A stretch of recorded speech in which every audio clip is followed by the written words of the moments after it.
Okay, hello everybody, and welcome to the work session for the Board of Mayor and Aldermen for September the 25th, 2018.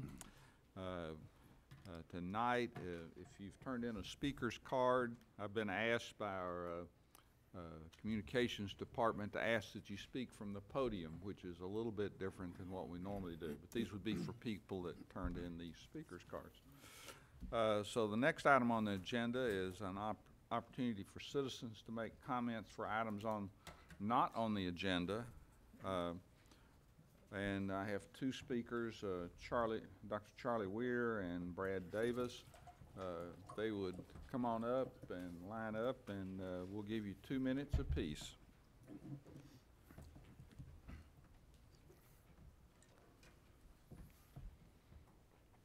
Good evening, Brad Davis. I want to say thanks for giving me the opportunity to address the board. I grew up in Franklin, have lived here my whole life except for 10 years that I spent in the military. And obviously Williamson County has a rich tradition, great history. Had the opportunity to tour the Carnton House several times, the Carter House, and even had the opportunity to go out to Stones River in Murfreesboro and read through some of the letters that Civil War soldiers were able to write and actually handle those. Not sure why they let high schoolers handle those letters, but they allowed us to. The one thing that was missing, though, that I'd never even heard was the fuller story. Until several months ago, I had no idea about the other half of the story that's not being told. I just wanted to come and support the Fuller Story project. There's a lot of story. There's a big sacrifice that fighting for one's country has on an individual, and I feel like not only does the United States colored troops need to be honored, but as well as Franklin's full history. I feel like I was able to go up and see the monument in Nashville at the cemetery and spend some time one morning in prayer and seeing all the soldiers who had laid down their life for our country. And the great part about our country, and the reason that a lot of us fight, is for the democracy that allows our communities to see something that needs addressed and get together as elected officials and make that change. So what I'm asking is that this board comes together and makes the change and allows this movement to continue and move forward. While I know that the location of these markers and the statue may still be up in the air, the project needs to go ahead and move forward for a more united community. Thank you. Thank you.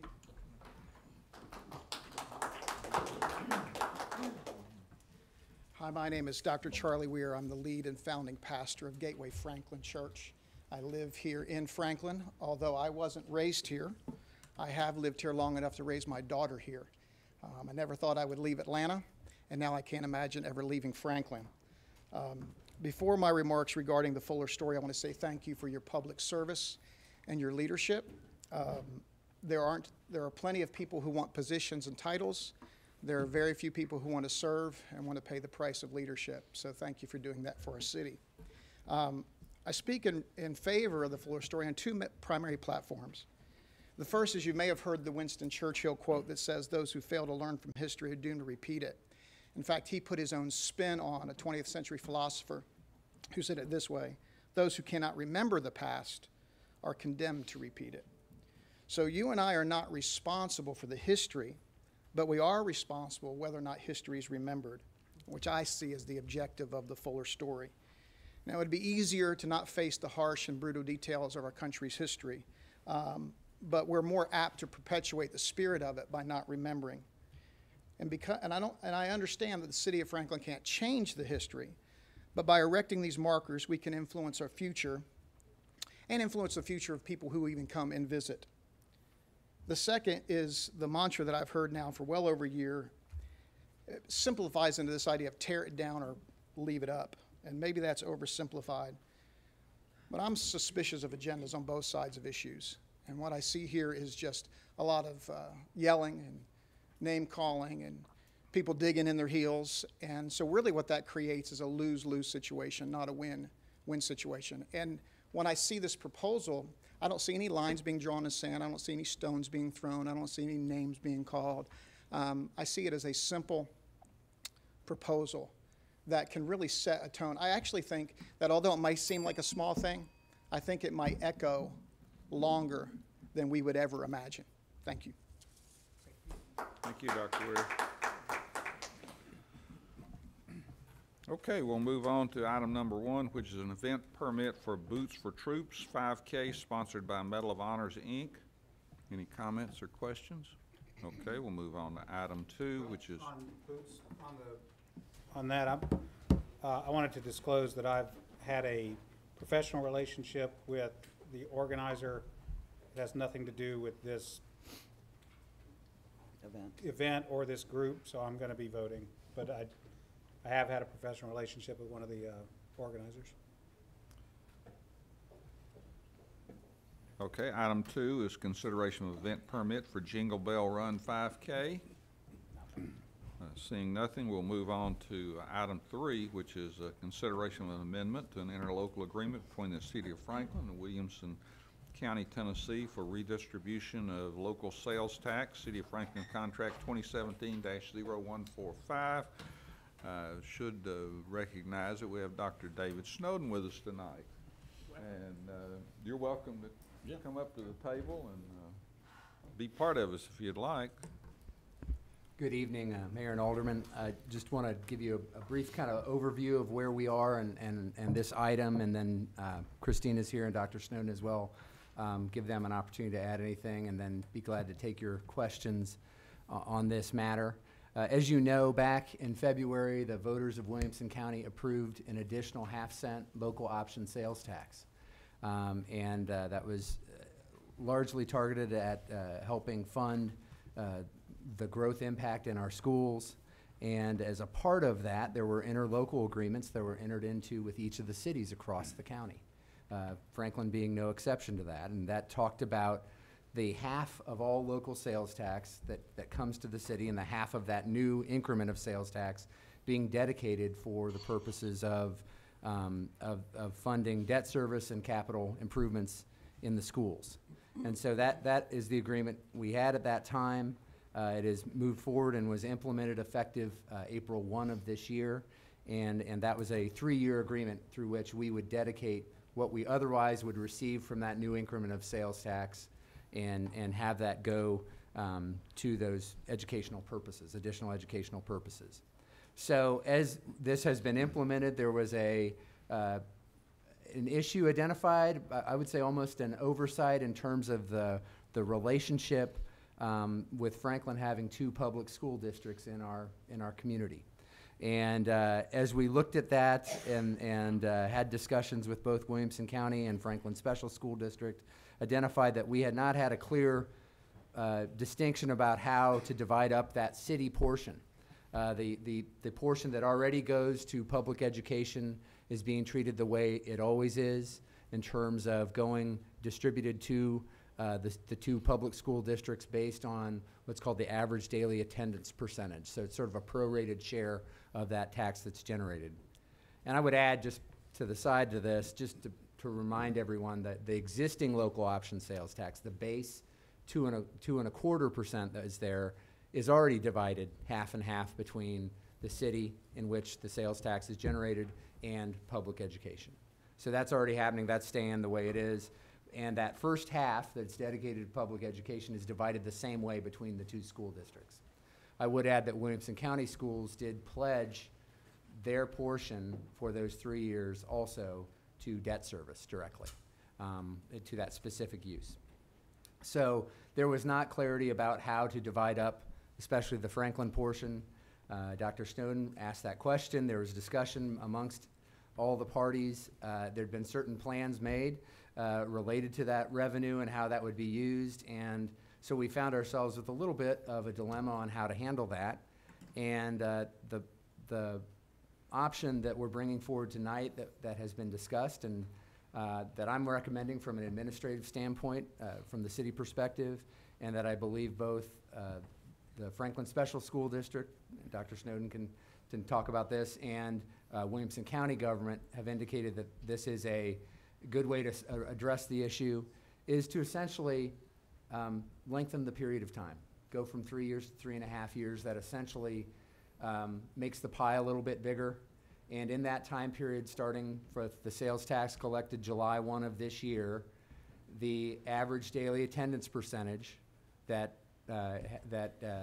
Franklin Special School District has, that calculation would be applied to the Franklin-generated sales tax for that additional 0.5%. Okay, so that is right now approximately 8%. So 8% of the sales tax generated in Franklin for that additional 0.5% would go to Franklin Special, and 92% goes to Williamson County Schools. We lengthened the term, and that would take it, I think, to the end of October of 2022. 2021. I'm a year ahead of myself. So that would lengthen that. It would probably add, in terms of our funding of public education-related capital and debt service, depending on the rate of sales tax that we're at in terms of production, somewhere around $3.5 to $4 million of additional revenue going in to support our schools. So, you know, I think it helps provide more resources. By giving more resources, we can find a way to incorporate some additional needs that Franklin Special has, and I think it's an opportunity to help both school districts resolve this really oversight and have us move forward together. So Christine, maybe I'll give you some other insights from the city perspective, and then I welcome Dr. Snowden. Anything you want to add? So. I guess the only thing I would add, Eric did a great job describing the issue, is that certainly when we have discussed with Dr. Snowden and his team, is that the Franklin Special School District funds would still be used for capital outlay, would not be used for ongoing operations, which is similar to what the agreement is with Williamson County Schools. Yeah, the agreement itself, or the amendment, is pretty simple. It takes the existing interlocal, it adds Franklin Special as a party, it extends the expiration date 6 months, and it indicates that Franklin Special will follow the same guidelines that are in place for the use of those funds, which is capital or debt service related expenses. So, Dr. Stone, go ahead. Yes, thank you. When we discovered this oversight, we were first approached the county and then approached Eric and Christine, and they were very, I guess, surprised as we were about the oversight. And as we said in our meeting, our initial meeting, we have debt, we have capital needs, and part of the capital needs goes right back to our partnership with the city in expanding fields and recreational facilities, which not only going to benefit the students of the Franklin Special School District, but the citizens of our community. So we felt very strongly that this oversight should be addressed. And I'll give credit to Eric. He came up with the idea, which created, in our opinion, a win-win, because, as you might imagine, the county was a little reluctant to give up funds that they were counting on to offset debt and capital issues. But I think this creates, I know it creates another half year that the city commits, but at the same time I was very appreciative of the idea and the concept that was promoted, and we would certainly appreciate the consideration to allow us to share in that part of the proceeds from the increase in the sales tax. And again, we've committed, our board's committed to utilize those funds for debt service and for capital projects, such as the agreement we have, the partnership we have with the city of Franklin. Thank you. Alderman Barnhill. Does the math work at 8%, and then you're adding, what is it, about 6 months, so you're adding 1/6 again on to the agreement? Does it add up to the? It's pretty close. We looked at a couple different scenarios. Part of the main reason that we are recommending July 1st as a start date is because of fiscal years. That even though the sales tax began on April the 1st, that fiscal year has been closed as of the end of August.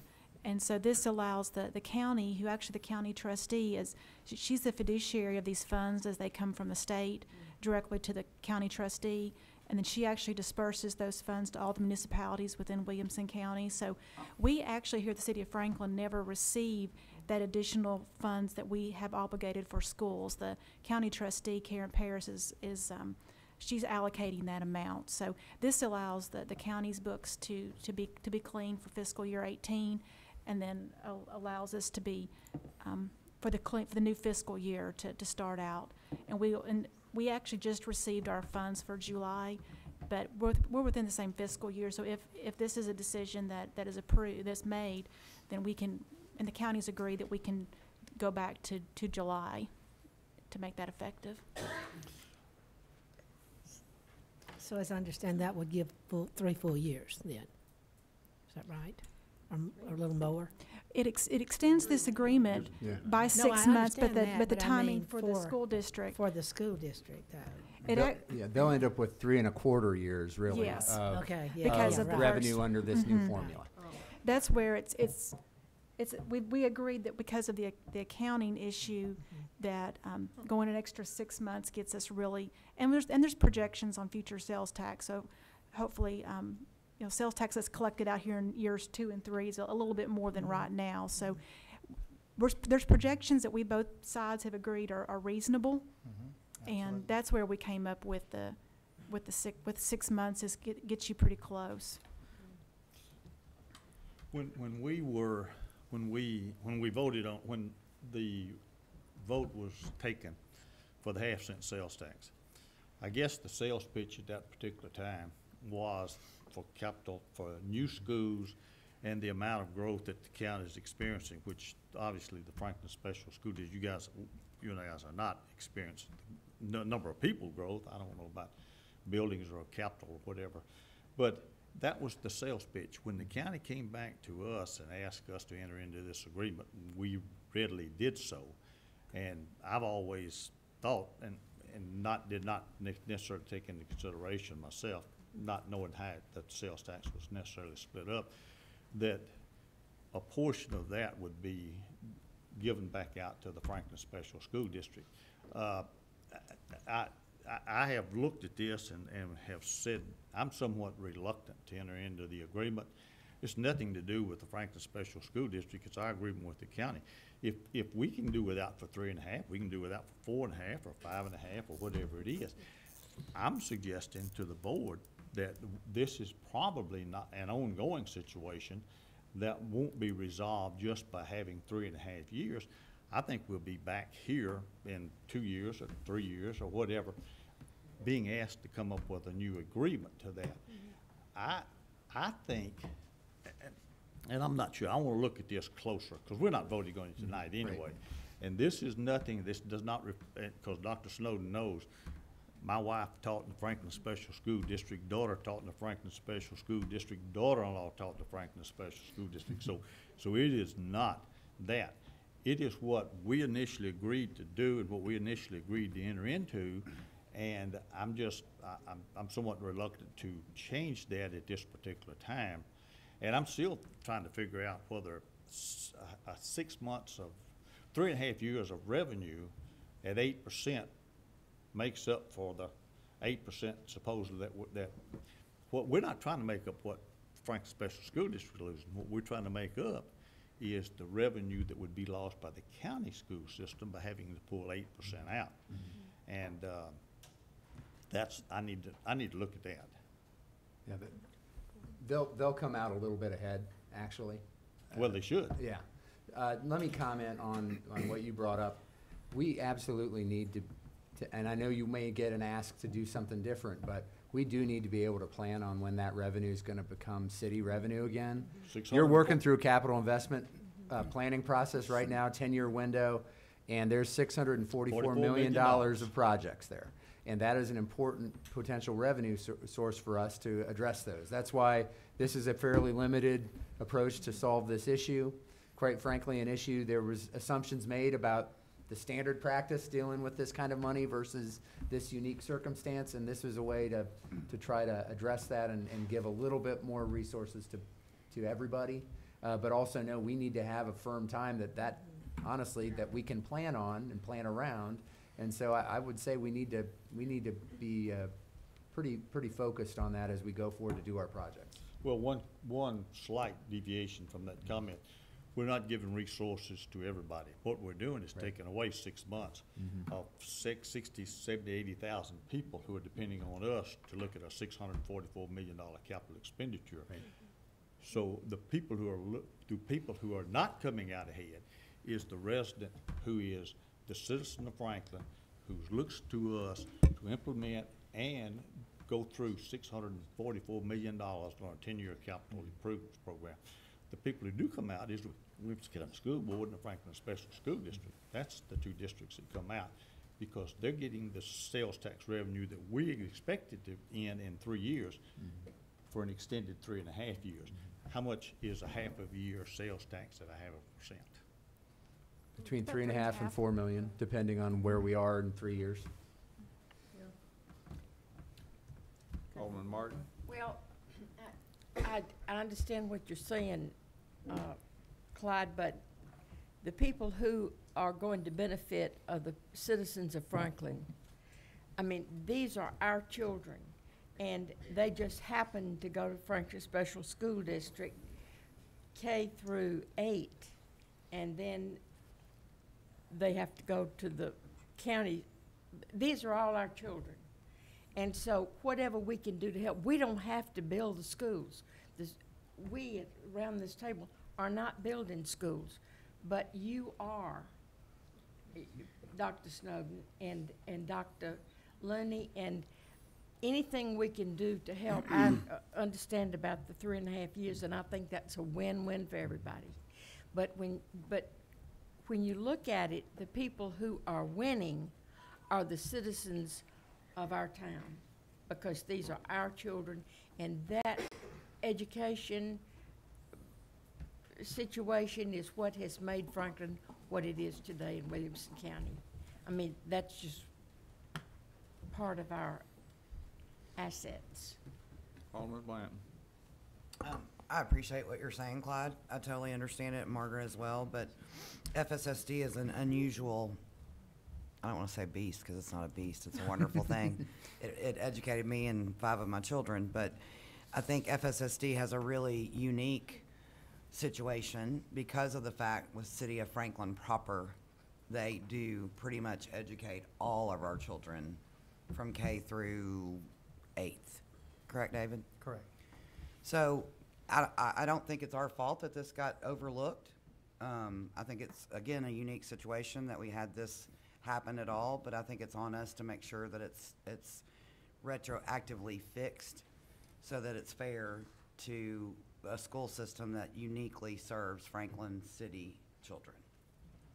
Alderman McClendon, then I've got Alderman Bransford. My memory is that I said when I've cast my vote to approve this, that my intent was to sunset it after 3 years. It looks to me and feels to me like we're essentially being asked to solve a problem that exists between the FSSD and the Williamson County Schools by taking money out of our taxpayers' revenue and giving it to the FSSD so that they don't have to fight that fight or struggle between them to divvy up the money that we set aside for schools. I suppose there are things you could tell me that would cause me to reconsider my commitment to sunset this when I agreed to increase the tax, essentially to increase the tax on the taxpayers of the city of Franklin. But an impasse between the Williamson County school system and the FSSD is probably not one of them. And I say that with all due respect to both school systems. My children, I live in the city, obviously, but my children did not go to a FSSD school. They went to a Williamson County school, but that doesn't matter. The issue is when we did this, it was a 3-year term, and that's what I committed to. I thought it was the right thing to do. But I'm not convinced that the city of Franklin should forego $3 or $4 million of taxpayer revenue so that the FSSD and Williamson County schools don't have to have this fight between them, because we did our part. And it looks and feels to me like a problem that two other parties need to solve without coming to us for $4 million to solve it. Alderman Bransford. Well, I'm sorry that we didn't have the foresight to have this conversation, Mr. Mayor, earlier when this first became before us. I think not recognizing that Franklin Special School District is a part of school tax money dollars. I think we should have had that included, and I apologize for that. I'm not opposed to adding 6 more months to the agreement and allowing our children and our citizens, because when it all boils down, the money that's in the bucket belong to all of us.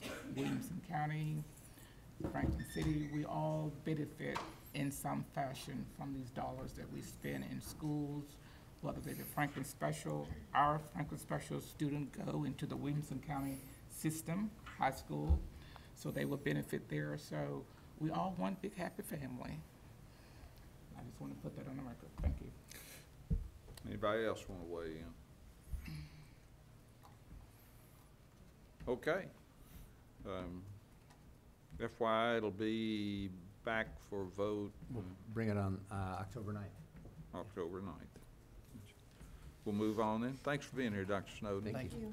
Thanks for what you do. Thank Next is a resolution to authorize the city to pay 1/2 of an employee's portion of the city's health insurance premium when the employee is on disability leave with the city due to an on-the-job injury. Resolution 2018-66. It's actually item 5. We can do that if you'd like. Yeah, I wasn't keeping up. What did I say? We skipped the Cool Springs Conference Center. And they're here. Well, I wrote too many, if you look at my paper, I wrote notes over everything. So, if that's okay, we'll just, go backwards. Go back in time. Discussion of transfer of operating agreement for the Cool Springs Conference Center.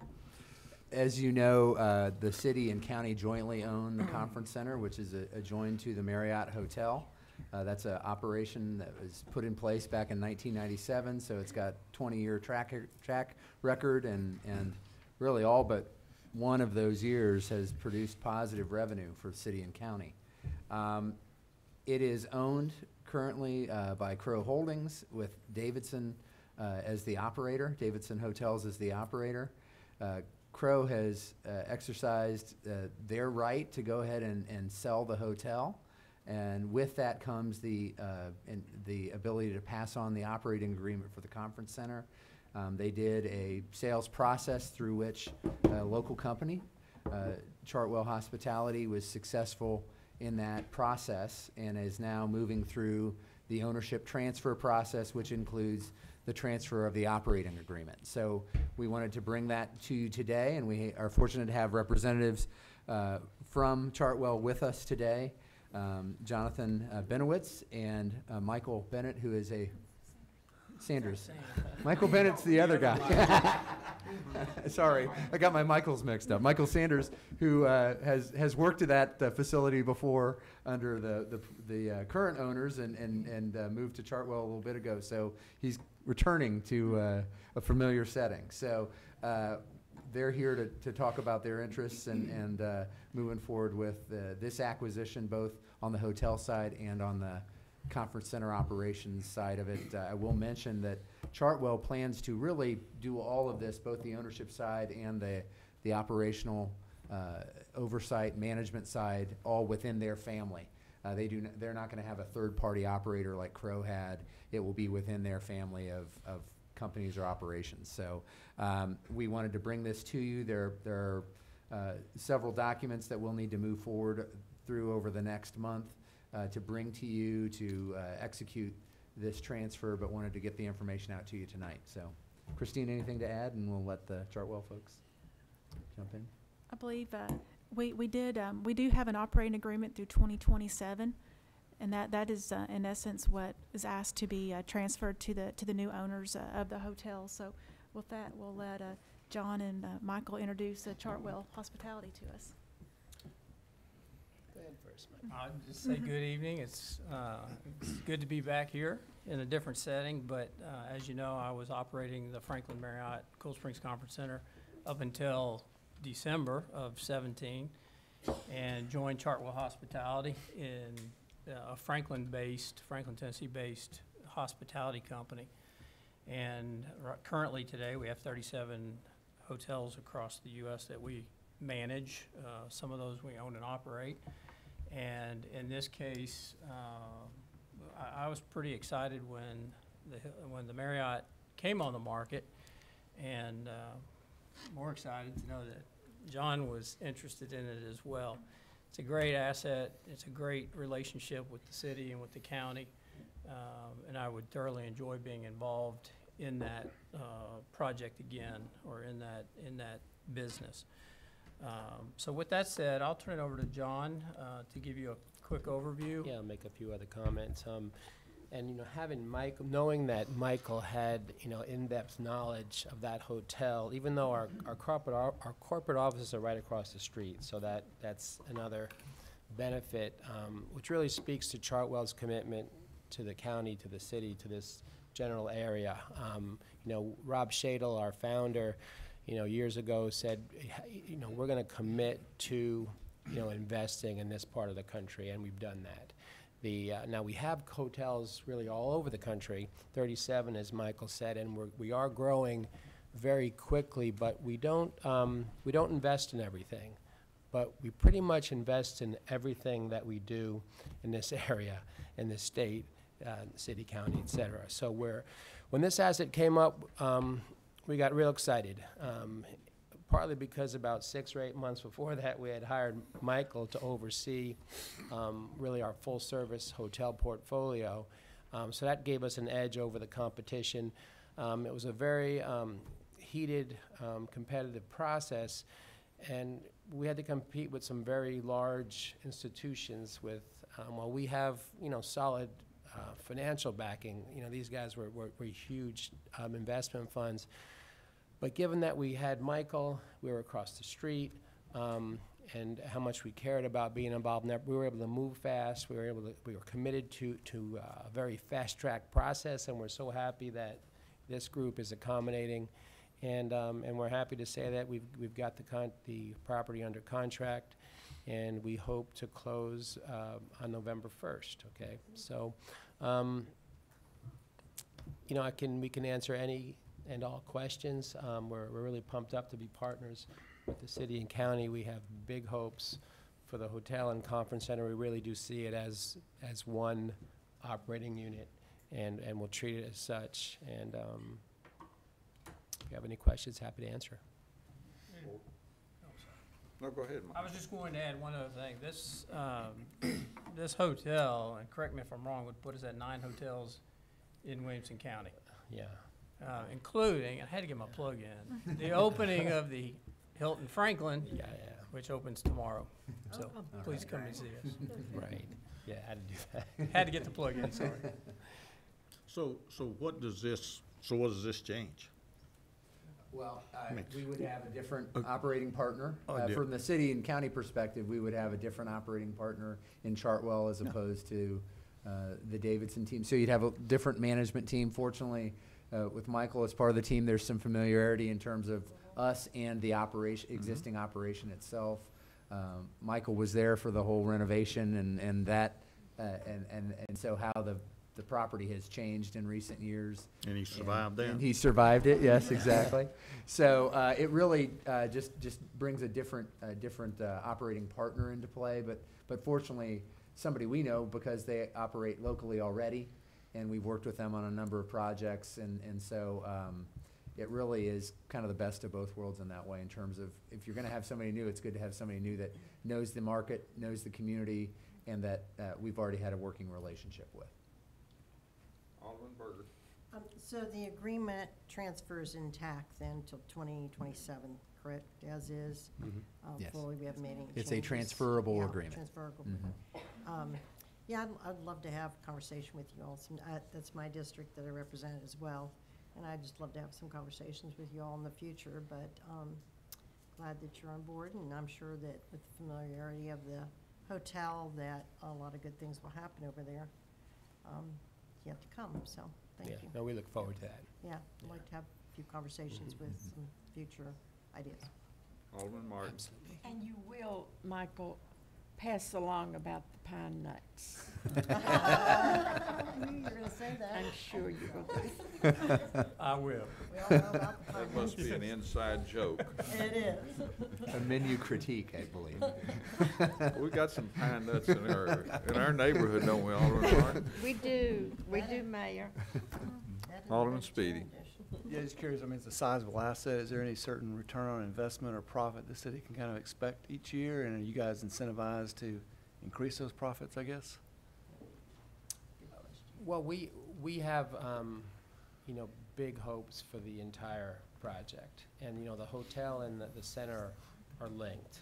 You know, the more events we can sell in the center, the more room nights get generated. And the more room nights we can provide for the center, the better their business gets.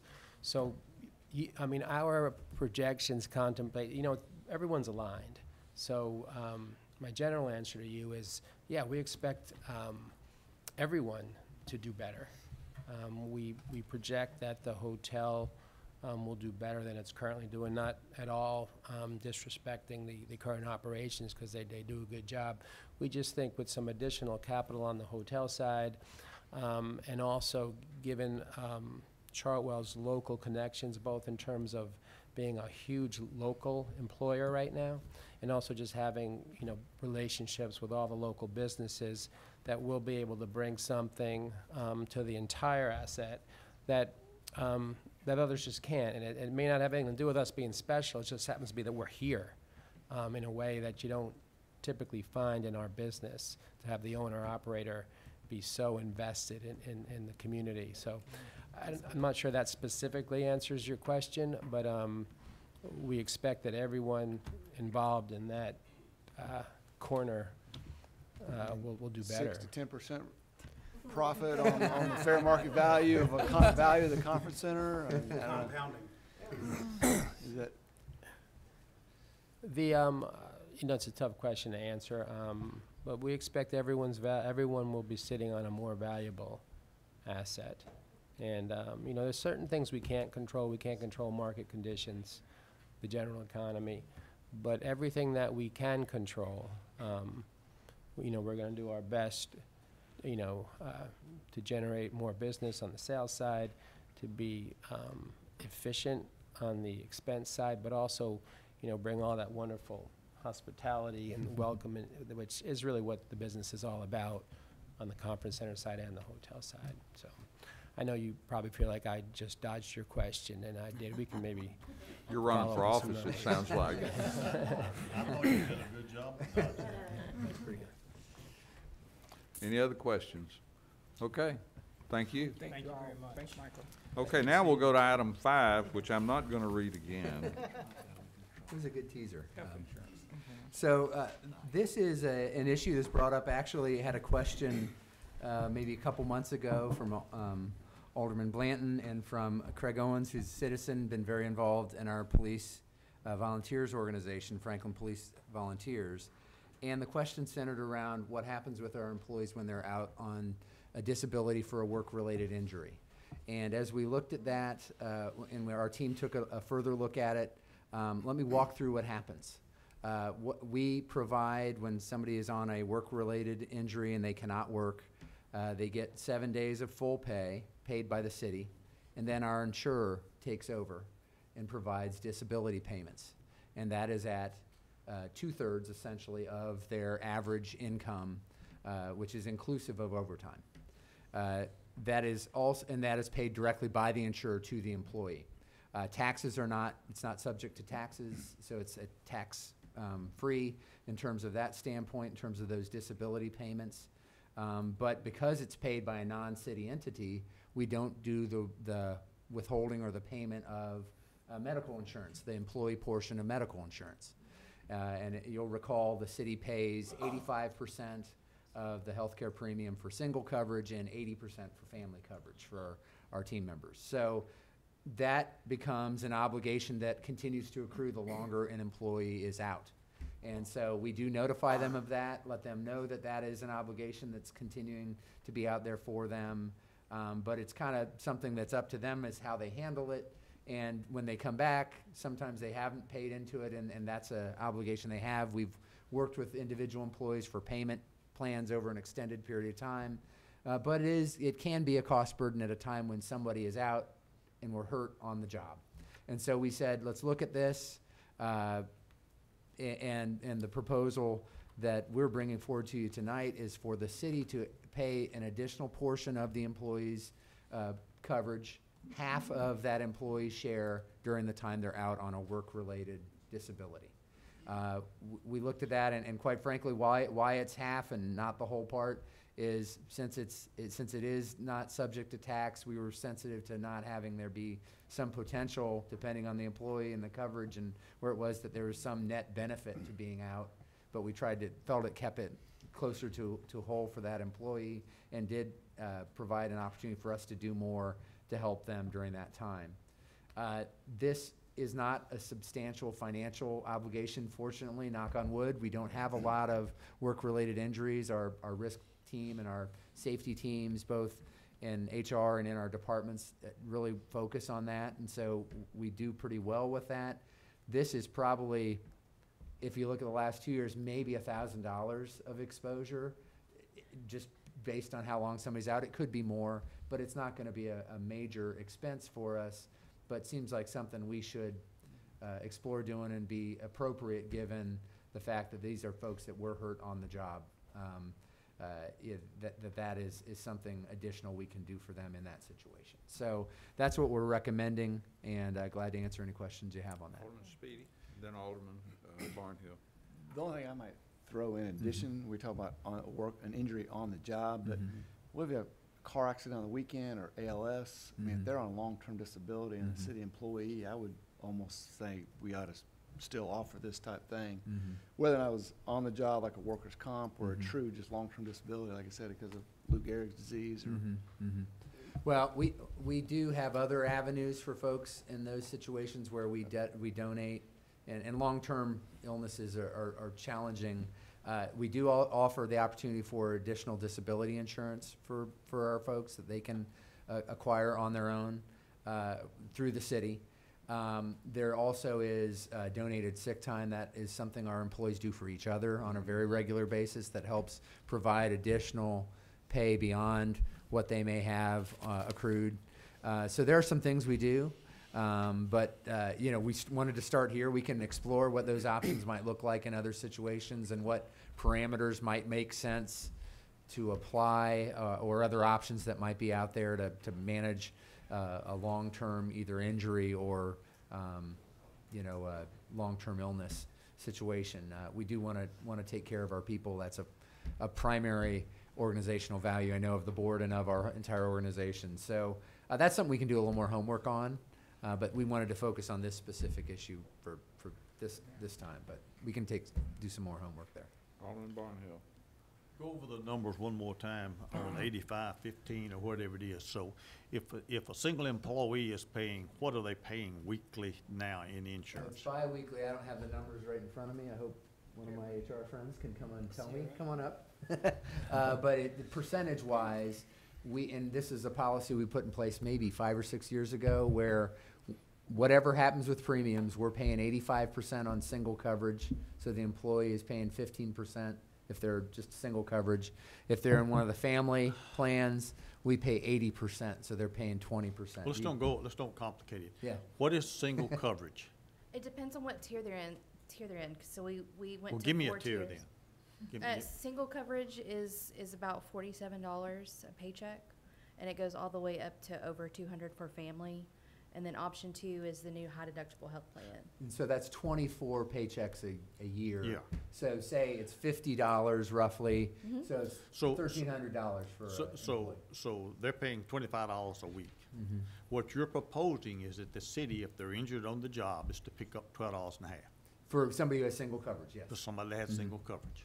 And if they're injured on the job. If they're injured on the job and they're out longer than the 7 days that we Right. pay them, which doesn't, like Eric said, does not happen very often, thank goodness. We've literally had a handful of incidents in the last 2 years, knock on wood again, but it's something that seems appropriate to do for So this. what if they took sick leave or sick leave on that? So if it's work-related, they can't do sick leave. They can't, They they cannot cannot use their do sick leave because we pay them the first 7 days and then Travelers pays 66 2/3 of their salary. We provide them salary history and then they average it and then they get that paycheck on a weekly basis. So what if they've taken out a policy that supplements that 66? So if they do the voluntary short-term disability, which they can enroll in either when they're hired or they can do it during open enrollment, that could run concurrently with their work So they comp could pay. actually get their 100%. Yes, if they have that policy, yes. Would you pay the $12.50 then? I think we would, yes. Because that's an independent insurance that is employee paid. Employee that pays they choose to 100%. do. So I don't think we would want to take something, net out for a employee selected insurance. It's not something that the city offers the option for them to buy it, but it's fully funded by the employee. Right, and they don't have to file a short-term disability claim if if they've been injured on the job. That's up to them to decide. What's the maximum benefit period on that traveler's policy? To pay the 66 2/3, it's the duration of their injury. Social Security, normal retirement age, possibly? I would guess so, yes. I'm Okay. not 100% sure on that. So you need to restate, we need to repeat that. So if someone was injured at age 50, we would be paying them then 66 2/3%? Is that what you're saying? Yes. Well, the disability. For company would- disability. It's what we have insurance for. If somebody's hurt that severely on the job, that's why we have that coverage in place to No, provide I'm that. not saying we Yeah. don't want it, Yeah. I'm just saying. I'm just trying to figure out how much we're looking at, because we're not looking at that much if we're paying half of the employee's insurance rate Right. for the length of time that they're off beyond 7 days. Okay, yeah. Alderman Bland. I just want, number one, to recognize Craig, who's here in the office, Craig Owens, who is the chair, I suppose, for the LEAP Foundation that serves our police officers specifically. And Craig came, and Don Ward, another board member, came because there was a specific situation, and they do a great job of filling in the holes for our police officers when they need help for different things, whether when they're injured, that's buying groceries or helping with other ancillary situations. But it was getting to be a bigger burden than they could bear, so they felt they came, and Eric did a great job of explaining it. Of course, their desires that would be more of like a 75 to 100% coverage, but I do think when you've got somebody who's injured, and the key word here is on the job, there have been times, I'm not going to say a lot of times, because like Eric said, there haven't been a lot of cases. They're coming back to work with an invoice, so they're already at a deficit before they get their first full paycheck. That wasn't for you, Brandon. Go I ahead, think Brandon. I'm gonna give you an additional minute. Thank you. It was Linnea's carpal tunnel acting up. So they're coming back to work with an invoice where they're not even getting their full pay for the time that they were out. So then they're faced with this extra expense. So I think this is great, and I appreciate it. And I don't know if it needs to be a part of this resolution, but I also think there should be a time limit on when they can have to pay it back. If you've got, and there are certain cases that I'm aware of, so I know that, say you've got an invoice that's placed that it doesn't need to be paid back within the same amount it was withdrawn, because they're not getting a full paycheck during that time. So if that can also be addressed in here in a lenient type situation, we don't want them to take advantage of the city, obviously, because it is great that we're going to be able to possibly pass this, but I think the time frame should also probably be addressed so that. We already do that with individuals. Some folks are Okay. fine paying it up front. Other times we will spread it out. We try to do it around the same, if you were out 3 months, You We have give 3 you at months to least pay 3 it back. months to pay it back. You know, we try to, But in that and we've case- gone farther than that in other Right. cases, quite frankly. So we really already work with the individual. We can reference that practice if Good. you'd like us to. That'd be But great. we do that pretty liberally now, I guess I'd say. I don't know what they're paying back. Well, they're paying They're for not. their portion of the health insurance premium that was not deducted from their disability pay. Okay, so. They're only paying their obligated portion of their It's just their insurance. share. So they're not paying It anything accrues while back. they're out. Some people pay it while they're out. They just write a check. Other people don't, and they have an invoice or a bill when they get back, say, hey, you know, and, because we keep them on health insurance for them or their family.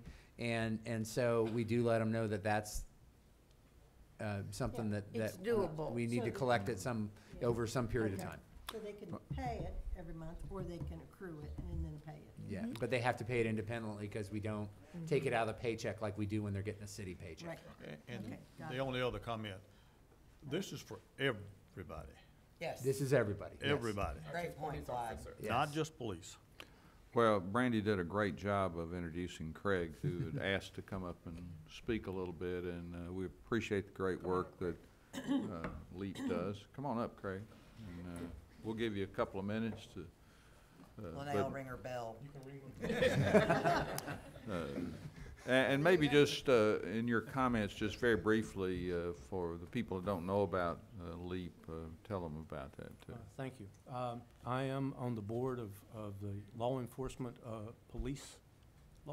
Assistance Partnership, which really began as a part of our local CPA that the police department offers the community, Citizens Police Academy. Thank you. And there's one going on right now, so they provide 2 of these a year. And I was a former graduate of that some 10+ years ago, and became very close to a lot of the officers, and unfortunately, a lot of the circumstance that they're receiving from, the hardship that they're receiving from this. And as they're out for a work-related accident or incident, they are presented, I know they're receiving funds, but even though it's tax-free, that's 67%, these folks are not in that tax bracket. They're not in a 33% tax bracket. So they're operating at a shortage from the get-go. They were injured on the job.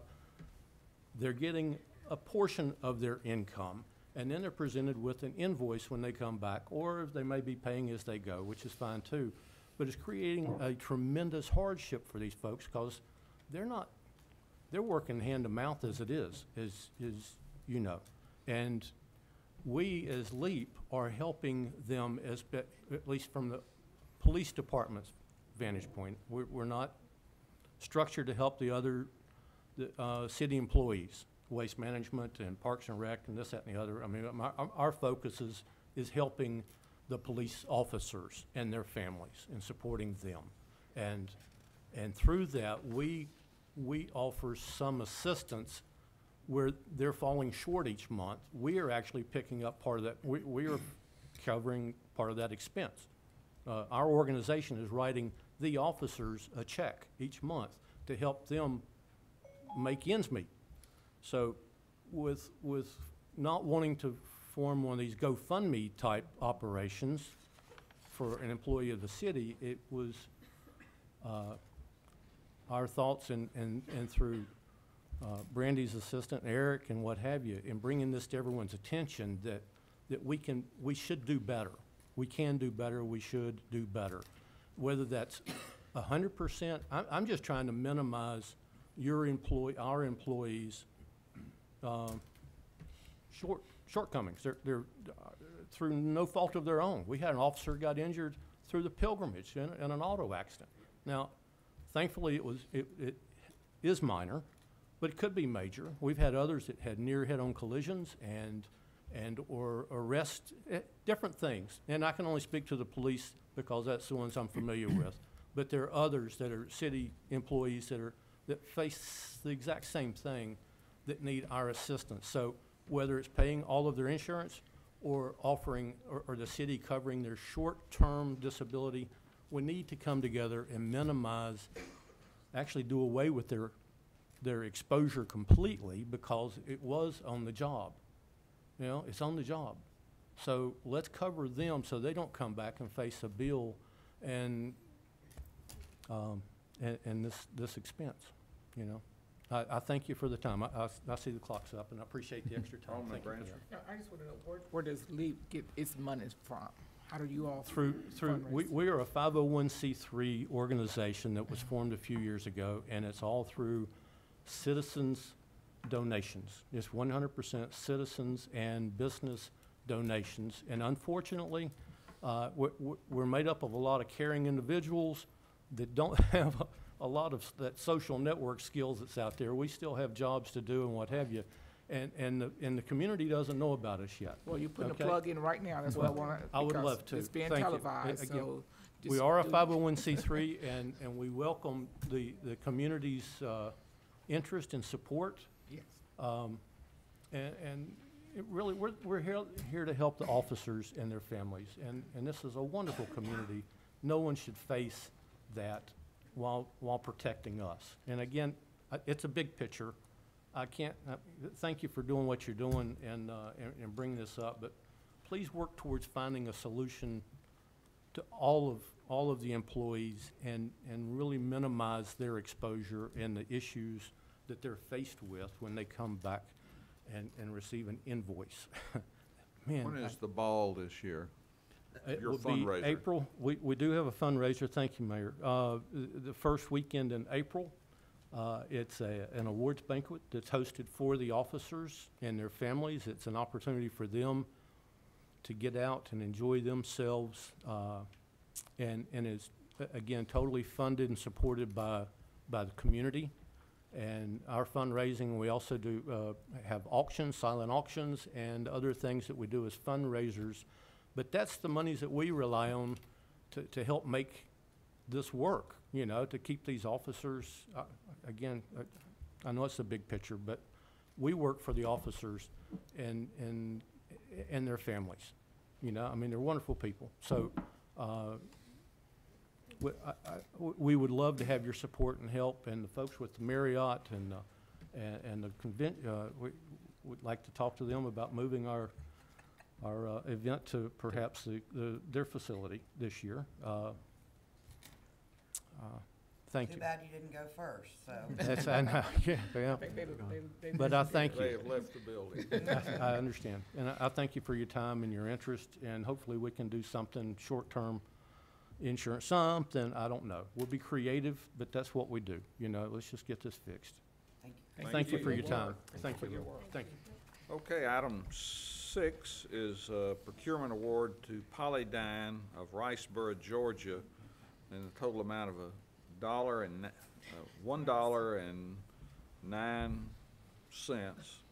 I don't like how they wrote that. This item needs to be deferred to October 9th. After all that struggle. Thank goodness. It does. So.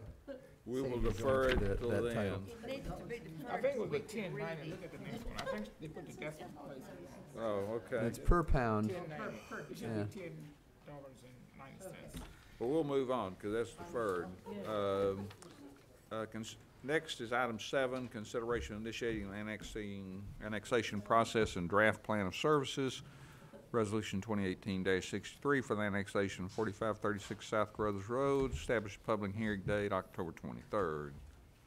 Take it away, Amy. Great, thanks. You guys could put the map up for me.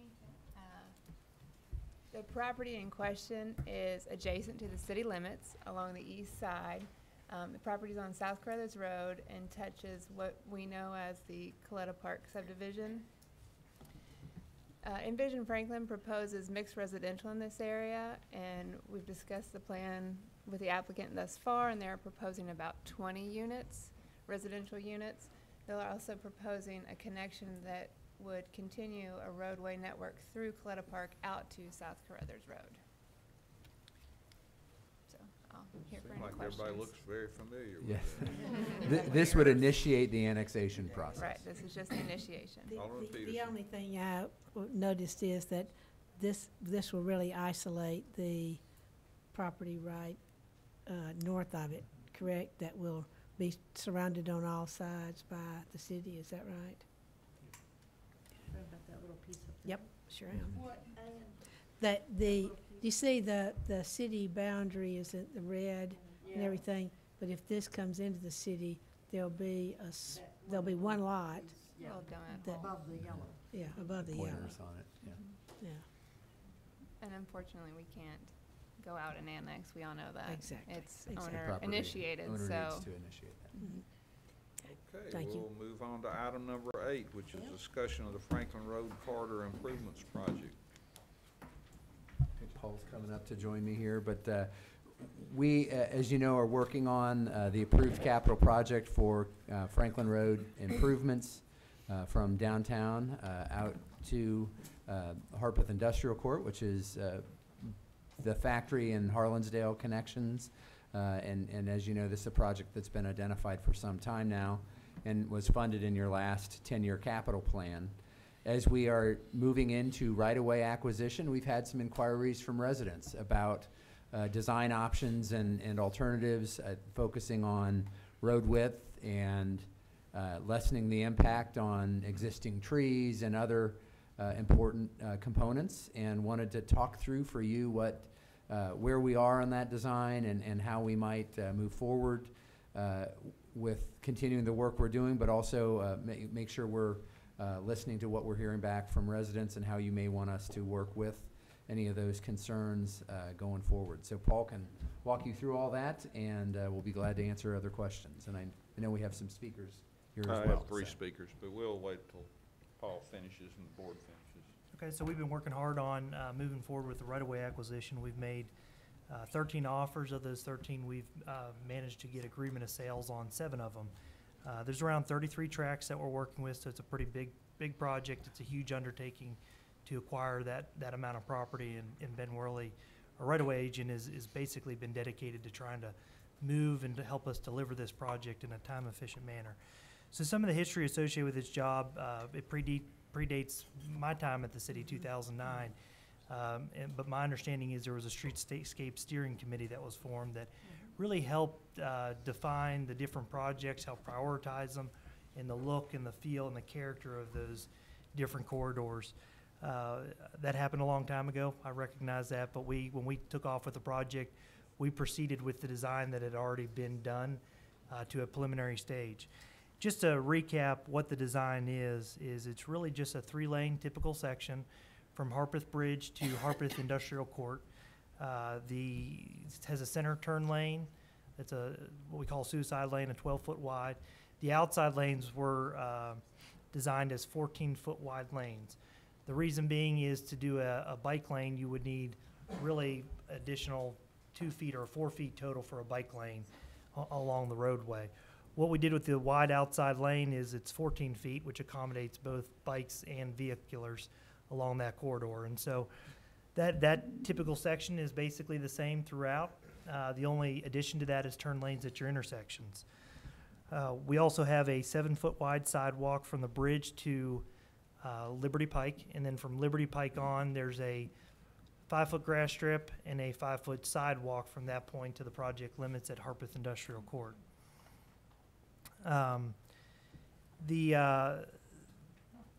Recently, on September 6th, before September 6th, we started putting stakes in the yards. And we had a public meeting where we invited all the property owners to come and give us their feedback on the project design elements associated with it. Explain to them the right-of-way acquisition process, which is pretty simple. We stake it, we have an appraiser go out and look at the cost associated or value associated with that property, and then from that point, we then start setting up meetings with individual property owners to go over impacts to their properties. When we put the stakes in the yards, we naturally got a lot of questions, which is typical. There's a few vocal residents along that corridor who then organized a larger group of residents along Franklin Road and had a meeting at their house and talked about some of the different design elements. They then requested a meeting with city staff, which we happily entertained to meet with them and hear their concerns. We met with around 13 property owners on September 6th, more as a neighborhood meeting to hear their concerns and help them understand the project history and the different design elements associated with that job. As I understand it, some of the requests or concerns that we heard was the overall look and feel of the project, largely associated with the trees being removed, and there's a lot of utilities on the job. And we have to tell them a clear picture of which trees are going to be removed and which ones aren't. And generally speaking, if you start to get in the drip line of a tree, you're going to end up killing the tree. It may not die that first year, but there's a good chance it's going to die in year 2 and year 3. We do work with individual property owners to try to save as many trees as possible. The other concern was some of the utility pedestals that come along with undergrounding the electric. You have transformer box and sector switches, and we try to find good locations to put those on property lines, in larger green space, on commercial lots near intersections. We don't try to put those smack in front of the middle of someone's yard, so we spend a lot of time looking at the best location for those to try to limit impacts. There were concerns associated with the roadway grading. The grade right now is above some of the residential structures out there today. Our intent of the project is to not increase the grade or the elevation out there, but to hold that grade. And there's been some desire to try to lower that elevation down lower than the houses. That has a lot of impacts. It makes it very difficult to construct the project. It also could present significant impacts to sanitary sewer. Some of the sewer in that area is only 6 foot deep. So as you start lowering the roadway grade down, it could have major impacts on sewer depth, and we need to be able to maintain a minimum depth. There's concern with the number of accidents and the impact that 3 travel lanes will have on this corridor, is what we've heard. It is largely a 3-lane section today. The section between Old Liberty and Liberty is the exception that is not 3 lanes. The center turn lane was put in largely to accommodate these residents so that when they try to make a left turn into their driveway, they don't end up with a rear end accident. I don't know how many people they actually represent, but they did submit a letter for us to include in your packet, and we've done that. We did invite them today to be in attendance to speak to you. Again, I don't know how many individuals they are representing. I will say that I know that we were able to settle 7 of the 13 offers that we've put out, and those have not been a problem. After meeting with them, we did agree that we should at least take a step back and present this information to the board to make sure that we're proceeding down the right direction with the project. And today, really, we're looking to get your confirmation on how you want us to proceed with the project. I want to be very clear. Any redesign, major redesign of the utilities, in our opinion, is at a minimum a 6-month delay. Any major redesign with the roadway typical section is going to result in an 18-month delay on the project. That would cost us anywhere between $200,000 and $400,000 easily. That's a small cost, given the scheme of the project, but it is a cost and an impact associated with any type of decision to go back to the drawing board. So they are here today to speak if they'd like to come up and talk, and we just seeking your direction. Let me have Paul talk through a couple elements, or at least a general description of, because the question was, what would we do design-wise to lessen the impact of the footprint of the road? And just describe what that would mean. We would need to relocate some of the utilities into the road that are, as the plan stands now, outside of the road, the direct roadway. Just walk through what that means. And so we've worked very closely with the utility companies. Some of the utilities we could put into the roadway, not all of them. We've worked closely with our water and sewer department. They do not want to have 15-foot deep sewer in the middle of the roadway, which is understandable. It's very difficult to be able to maintain that long term. We did take a critical look at the number of trees along the corridor, which is included there. Yeah, there's we may want to bring that attachment up. That's the 3rd attachment. Yeah. What we tried to do is we took a step back and looked very critically, okay, what can we do to decrease this impact? And we looked at what utilities we can feasibly move into the middle of the roadway. How many trees would we be able to save? We did color code it. This is a little bit outdated because we're continuing to work on this and evolve this. And what we're looking at doing is lining some of the sanitary sewer, which is a no-dig solution to prevent having to destroy some of the trees, because a lot of the sewer is simply being replaced in its existing easement or existing location today. And so based on our estimate, moving the utilities into the roadway, we estimate that we would be able to save maybe around 10 trees maximum by making these major changes. Around 10 trees And again, this exhibit is a little bit outdated. It shows the red trees, in our opinion, based on the project design today, have to go. We're going to be digging right through them with infrastructure and utilities. There's not much that can be done to save those trees. The green trees are as designed today. We don't believe that we're going to have any impact on them. The trees shown in orange, which there's around 20 of them, are trees that we may be able to save. Now, we've been able to reduce that number again down to about 12 trees that would have to, of those orange number, that may or may not go. So about 12 trees is what we could possibly save with a substantial redesign. And even those 12 trees, again, we're getting into the root structure, there's no guarantee. And the way the appraisal process works is when we meet with these property owners, if there's any question as to whether the tree lives or dies, we generally will pay them for that tree so that they can have it removed and replaced at a later date, or we will agree to do it as part of the project and replant them a tree in a desired location. Either option is typically fine, especially on a streetscape style project such as this. And so we continue to meet with these property owners and discuss this with them. But there is a few out there that are against the project, and I can't tell you how many people they represent today because we've not gone back to a public meeting or taken any type of a formal vote amongst these property owners. Again, even going through that effort is a substantial delay because we would have to stop right-of-way acquisition and take a step back to go back to public meetings. And so we wanted to, at a minimum, bring this to your attention and seek feedback and guidance from the board. The one thing you don't see on this exhibit is there will be tree planting as part of the project. It's not going to be lining the streets. It will be more clusters because that actually seems to fit this corridor better than just putting trees like we have in downtown where they're more at every certain measured distance. It actually looks better to have them in clusters and then have breaks where you can see through and see into neighborhoods. And so that's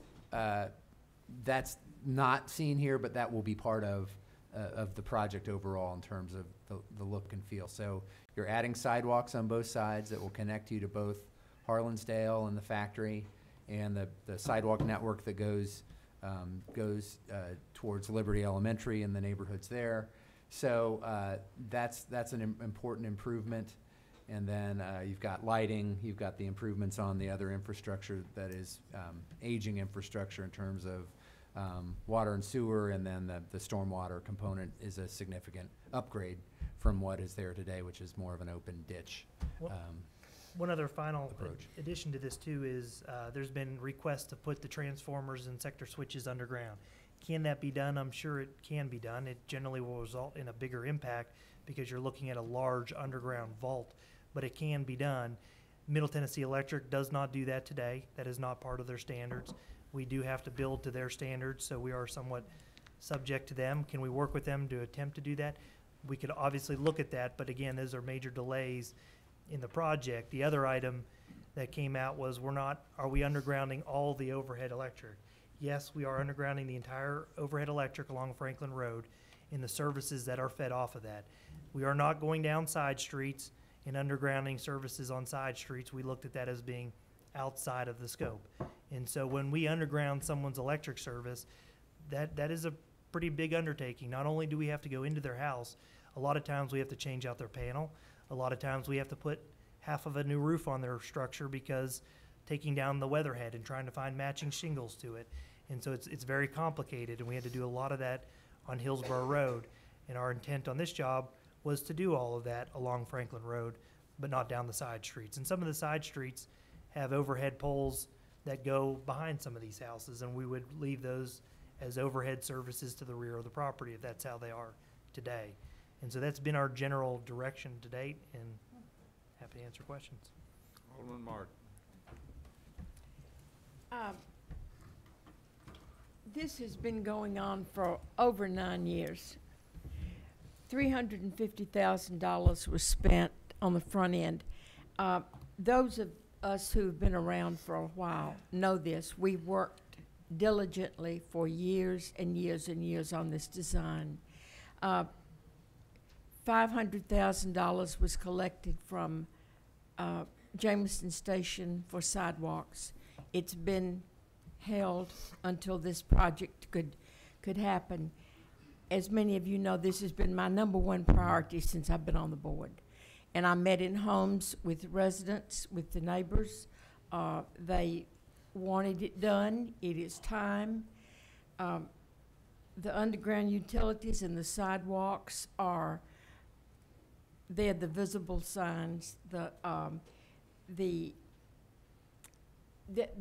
one thing that has made this project go forward. Lord knows after this weekend, everybody knows that we need the connection from downtown to that area on both sides of the street. As far as the trees go, trees have a life.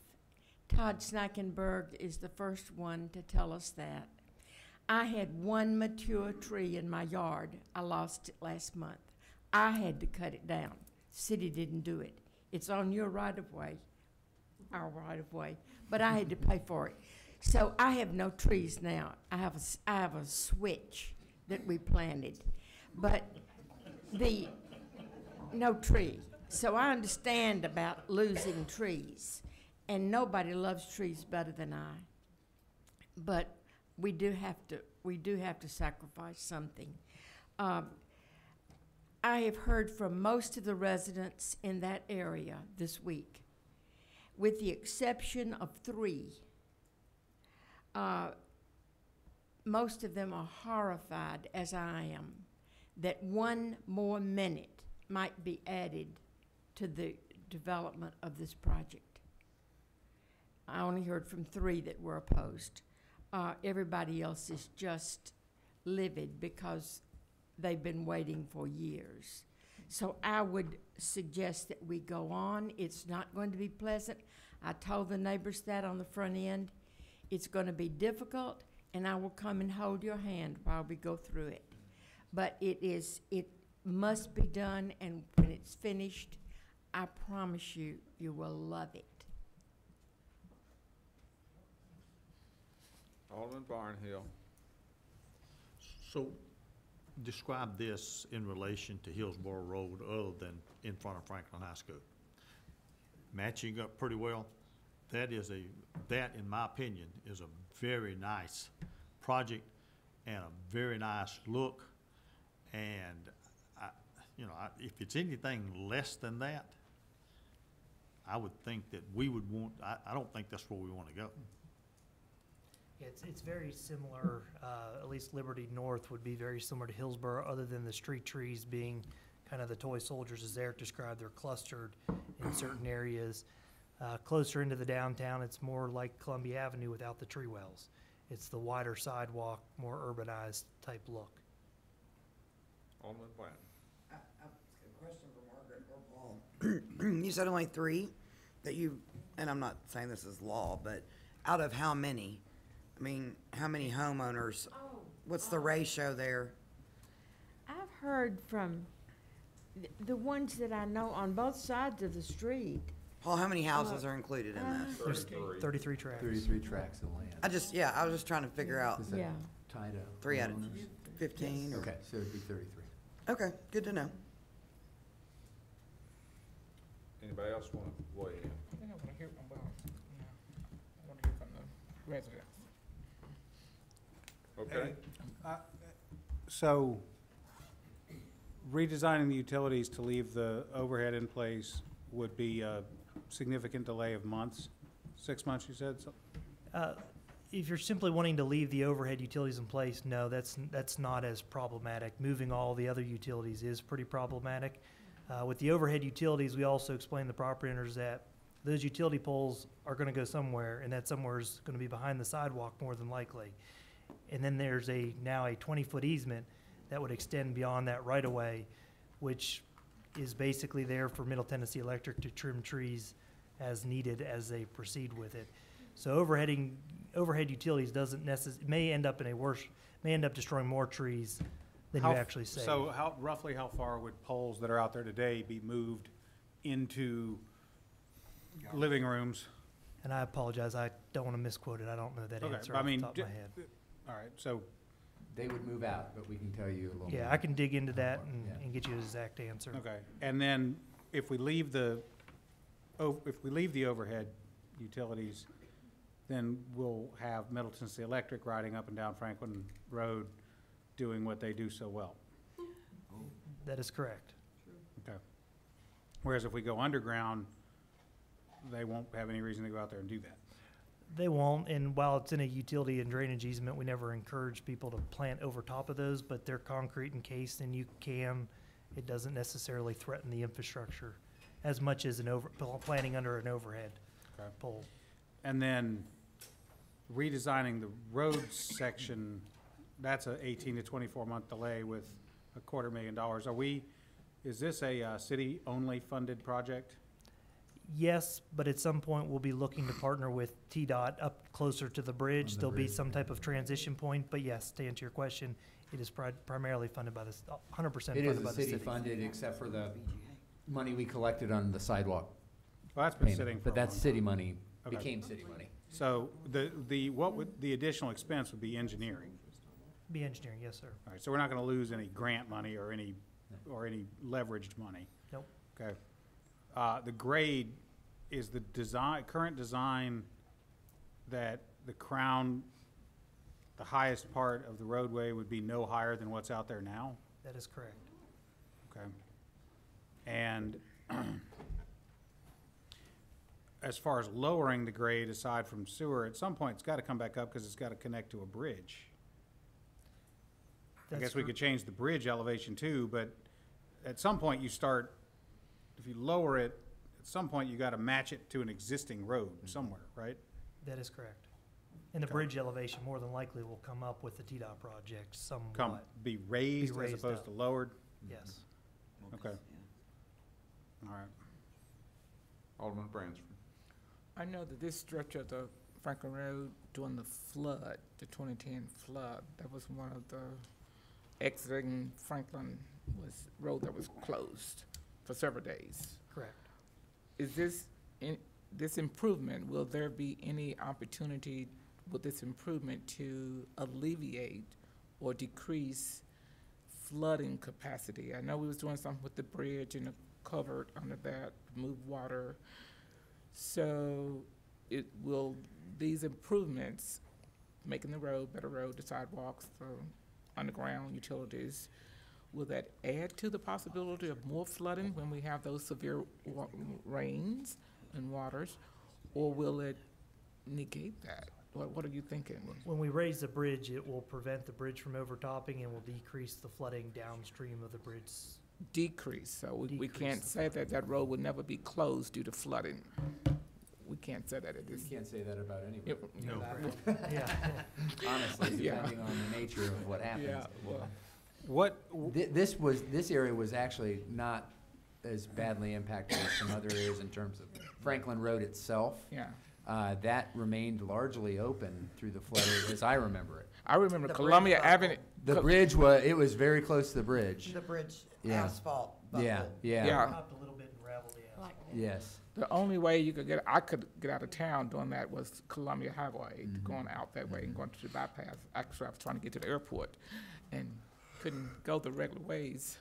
But yeah, it's important that we, try to do as much as we can to alleviate pooling. Do you have another point, Alderman Clendon, Well, before I call it? what would be required as far as, which of the redesigns that have been discussed would be required to salvage the dozen or so trees that are identified as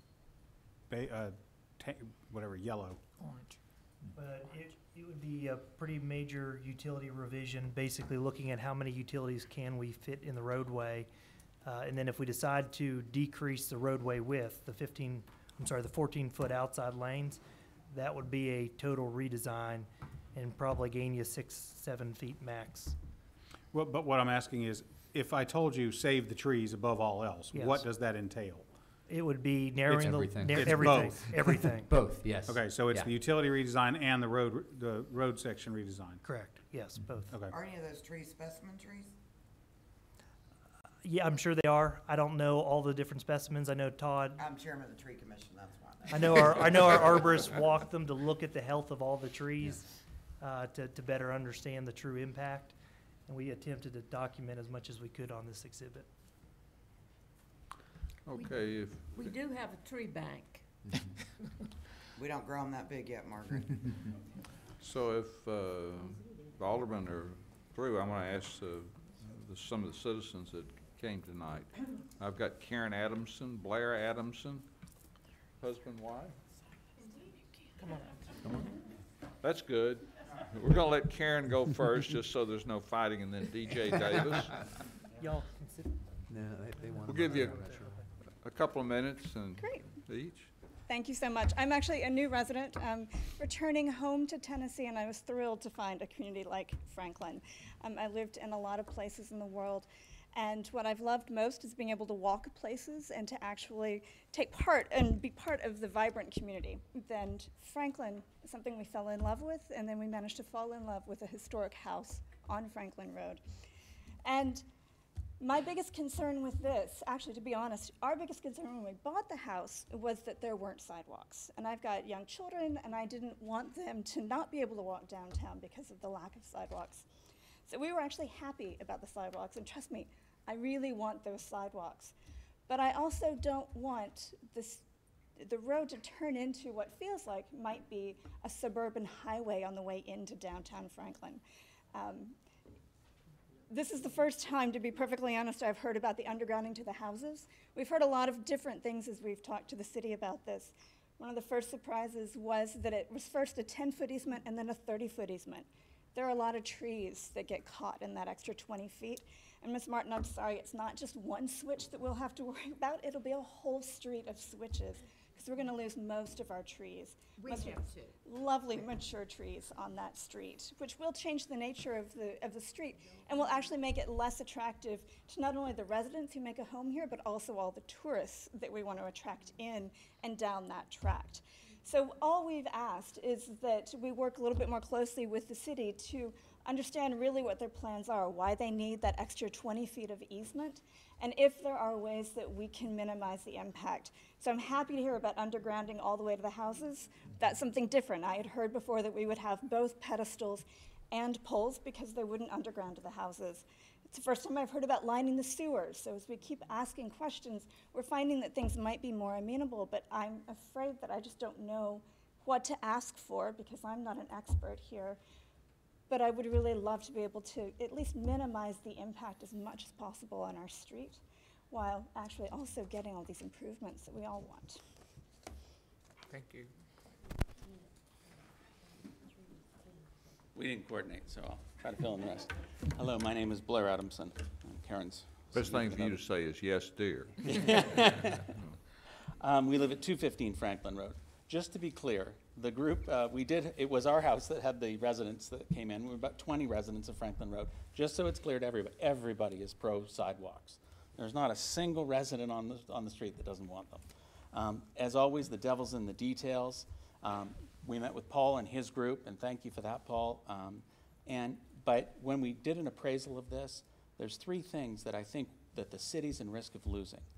And number one is we're at the risk of losing the historic artery to downtown in the historic downtown overlay. Number two, you know what? We're probably missing a couple of $1 million because with simple redesigns, we could save millions of dollars. Instead of putting new sewer lines in, we can do some some relining of sewers and things like that. So there are some millions of dollars to be saved here. Number three is it's a dangerous road now. To widen it without calming traffic measures is going to make it a nightmare. There were 97 accidents on this road.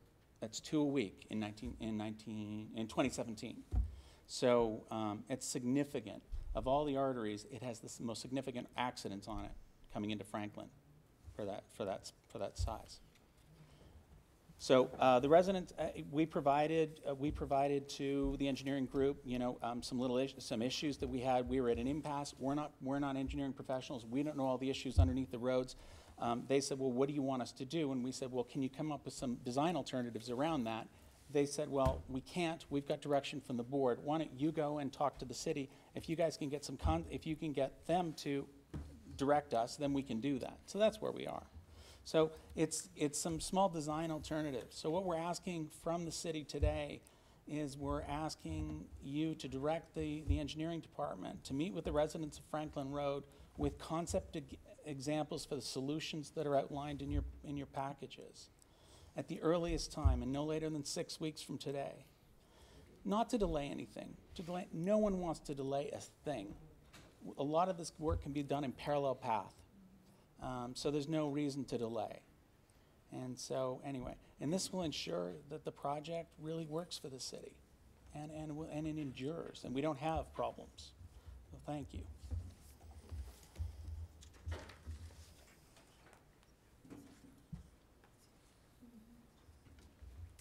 Hello, I'm DJ Davis, and I live at 219 Franklin Road, which is basically smack dab in the road in between Old Liberty Pike and Liberty. I've been a resident of Franklin for about 20 years. My Midwestern accent tells you I'm not from here originally, but I consider Franklin home, and I couldn't imagine living anywhere else. I moved into my home on Franklin Road in 2013, and within a year of me moving in, I received a letter that said that there was going to be a project that was going to be done on Franklin Road, and that an engineer was going to come by our house on one of 2 days and go door to door and talk to us. I canceled all my meetings. I stayed home. Nobody came. So I kind of waited. I talked to some of my friends who are former aldermen and mayors, and I said, what's going on with this? And they said, well, you know, surely you'll hear something soon. And years went by, and there's signs that go up in the neighborhood that just this past spring talking about a public meeting. Well, I had gone online in the meantime and had seen that there was a proposed plan dated from 2014, and I looked at my specific property and it showed a 10-foot easement. Wouldn't have affected my, mature trees that are around the front of my yard, and so I wasn't too concerned about it. I actually had to go out of town for business, and I didn't move things around because I thought they're going to be discussing this 2014 plan, otherwise why would it be online? Well, and then after the March meeting, I went back online, 2014 plan still up there, and they had PowerPoint slides from the March meeting, but the March meeting PowerPoint slides were very vague, didn't have any more specificity that was any different than the 2014 plans. So I assumed everything was still the same, and then August hits, and I got this packet in the mail that said, oh no, it's not 10 feet, it's 30 feet, and 7 of my mature trees, including one that dates back to 1848, one of the only living witnesses to the Battle of Franklin, is slated to be coming down. And that was a bit of a shock.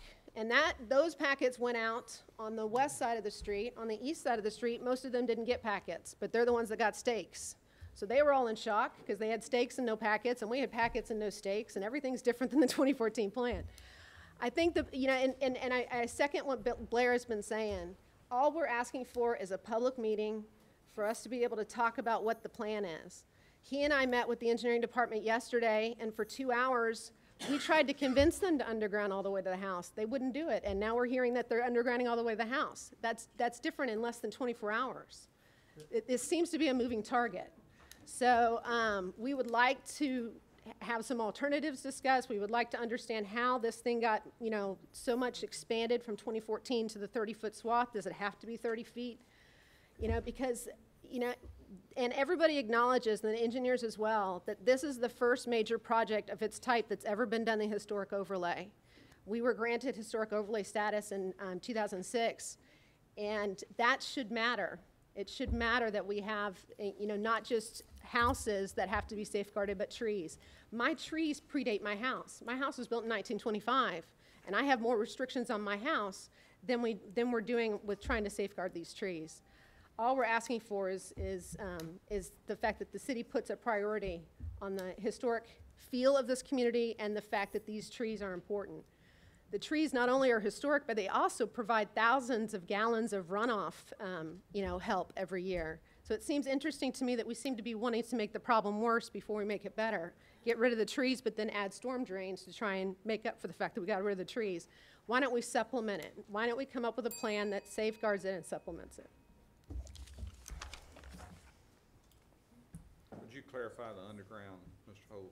Yes. Yeah, so if they're off the main line circuit, it is being underground. If they're served off of a side street or a pole on the side street that goes to the side of their house, we're not touching it, is the way that it is designed today. And that is not really a change, that may be just an understanding with individual property owners, is that? That is correct. We've Okay. not changed anything. It may just be an interpretation. That's not That's very That's- different. You're doing that's- 50% of the job, because you're still leaving poles between houses. So we're not getting rid of the poles. This is the problem. So, you know, in most cases, we're still leaving poles up between neighbors that are very close to the road. So we're not getting rid of all the poles. We're just undergrounding the mains under Main Franklin Road. So we do need to, we're getting 50% of the solution and paying a huge price for it. So either we get 100% of the solution and the city should pay for it, or we shouldn't do it at all, in my opinion. That would be foolish. I've got Alderman Peterson and Alderman Clinton. Have we seen the slides that you presented at this neighborhood meeting? It actually was the exact same slides we presented at the public meeting. It was more of a discussion with the homeowners to try to understand. We had no idea what they were requesting or asking. So where, I mean, is this available to us? Same as the public meeting. We can send it back to you, but it's the same thing Thank you you. saw if Send- you were at that send- public meeting No, but I'm months just ago. Yeah. saying, send it back because Then Alderman some of Martin. us don't have. It sounds like the most significant concern people have raised, not the only, but maybe the most specific is the trees. Am I understanding this correctly, that a big red dot is one big tree? Yes. That will be lost? Yes. Okay. And a small red dot is a small Yeah. tree that will be removed, and so Yes. on. So the dots represent single trees of various sizes. Yes, that is the canopy size, Okay. to the best of our ability. The yellow line, is that the proposed 30-foot easement generally along the way, or is that the 10-foot easement that was suggested? It's the gas main. That's the gas line. Those are the gas lines, so you'll actually be digging all of those up to create that gas line. So I'm not entirely sure why the green trees on the gas line would be saved. Do you want to go ahead, Ben, and explain any of that, or is that help? Well, do want to say that the trees that are in red on the left side of that sheet down here closer to the bridge, especially those on the east side of the road, are within the electric line right now. So most of them they have been trimmed completely off on one side. They may be large specimen trees, but they're not anything that Todd even recommends saving because of the way they've been done with trimming. The other trees, there is, if you go through there and look, there's various notes where Todd looked at those. There's quite a few actually in the red that show they need to come down just because they're poor health. They have, some type of disease, some type of beetle that's going around killing them. It's kind of natural that he recommends them come out. Where's the easement line? I don't think the easement line is on that sheet. One reason being, there's only so much we can put on one sheet before you just This can't is read it designed to give you a anymore. sense of the tree impact more than. There's another exhibit that shows the right-of-way impact that's included in the packet. It's a Yeah, big right. rollout sheet. It's so real small. Yeah. Did you express? Okay, then I had Alderman Martin. Did you want to make one last comment before we finish up? No. Okay. Any other comments from the board or staff? Is there another neighborhood meeting scheduled or planned? Well, I guess that's what we want to ask you. We want you to be informed as to what's been brought to our attention, the discussions that we're had. We're glad to continue to have dialogue, but we also need to make sure we know what we're designing and what we're pursuing in terms of having this project out to bid next spring, summer. Do we have a capital improvements committee meeting coming that has an agenda that is not so loaded up that we could spend time on this? We have a meeting this Thursday. There's a lot on it. And there's a lot on it, and that's part of why we put it in here, because we wanted to talk to the whole board and just get you in the loop Well, special on these meetings questions. I'm fine with having a special meeting. I know that they're sometimes hard to set. If there's an existing meeting on whether it's capital improvements or other, if there's an existing meeting on which this could be made a significant agenda item, I'd like to do that. If not, I'm perfectly willing to ask for a special meeting on this so that we could focus on it. Do you want to do it as a board meeting versus just, sometimes we do a public meeting that's more of a dialogue and Well- discussion and, you know, aldermen attend, but it's not a formal Okay, so my BOMA meeting. My experience has been that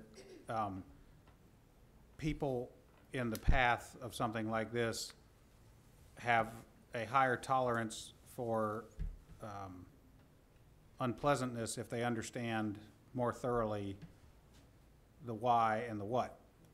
And that's to say nothing of the possibility that in fact we find some improvements or places to make, you know, alternative solutions that might go a long way towards making this project better. I don't know if that, you know, I don't know whether or not that'll happen, but it won't happen if we don't have the meeting. So I'd like, whichever format, a public meeting, informal, or a board meeting is fine with me. Okay, Alderman Martin, did you decide you wanted to make one more comment? Yeah, I just want to say that all of this was discussed thoroughly at the meeting that we had for all the residents. They were here, they asked questions, you had everything laid out on the table, we talked about it, and I'm not for anything that is going to prolong this decision to start. We have waited years and years and years, and everybody has known this. Everybody that has lived on Franklin Road in the last 10, 15 years has known this was coming. I mean, there's nothing new. And we've got to have the underground utilities. That's one reason we started this. The underground utilities and the sidewalks. And you have worked with us and said the infrastructure has to be done. And that's where the trees come in. But I'm telling you, trees can grow and they can be replaced. This must go on. But we'll find a time for a meeting, get that out to everybody, make sure the 33 residents. Quickly as we can Yes. to keep things moving. And we'll be back at 7 o'clock.